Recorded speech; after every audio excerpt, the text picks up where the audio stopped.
नगर निगम के बहुप्रतीक्षित बजट 15 तारीख को आम आदमियों के समक्ष पार्षदों के माध्यम से प्रस्तुत किए जाएंगे। पूर्व में 2 बजट में चर्चा नहीं हो पाई थी और दोनों बजट जो थे वो कोविड काल के कारण नगर निगम के सम्मानीय सदस्यों के समक्ष प्रस्तुत नहीं किए जा सका। सुझाव तो जरूर मंगाए गए, अप्रत्यक्ष रूप से सुझाव थे, उनको समाहित करके लेखा जोखा तैयार किया गया। उसी आधार पर विगत 19-20 और 20-21 के जो बजट हैं उस पर काम हुआ। चूँकि कोविड काल था और प्राथमिकता जो थी वो लोगों के स्वास्थ्य संबंधी चीज़ों से थी। अब कोविड का लगभग दौर समाप्त सा हो गया है, उसको दृष्टिगत रखते हुए 15 तारीख को बजट प्रस्तुत किया जाना है। रायपुर नगर निगम 215 वर्ग किलोमीटर के क्षेत्र में फैला हुआ विस्तृत महानगर की तर्ज ले रहा है। जिस प्रकार से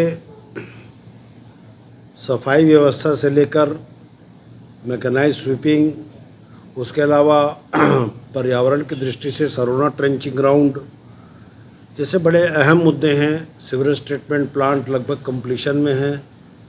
एक महानगर में जो व्यवस्थाएं होती हैं वो लगभग सारी व्यवस्थाएं रायपुर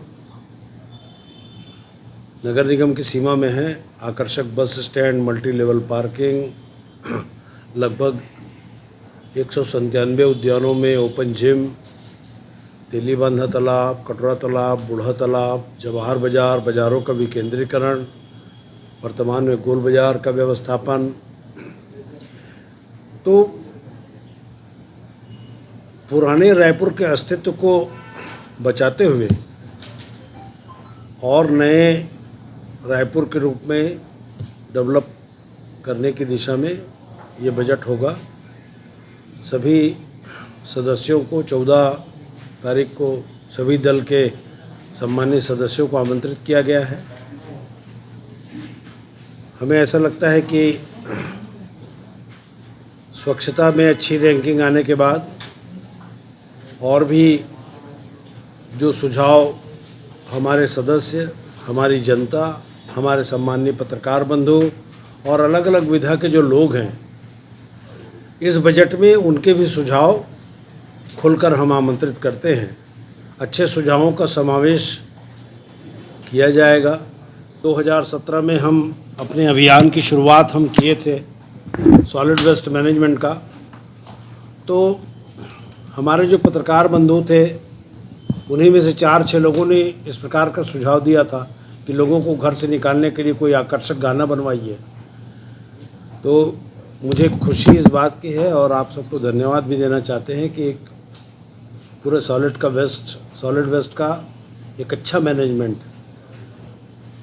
गिने चुने शहरों में होता है, उसमें रायपुर शहर की प्रमुख भूमिका है।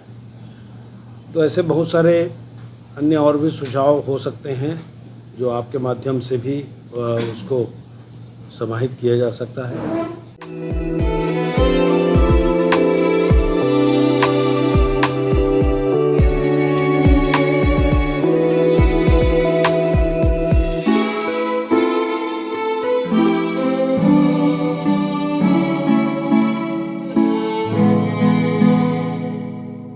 स्वच्छता रैंकिंग को समझना अपने आप में बहुत बड़ी कठिनाई है।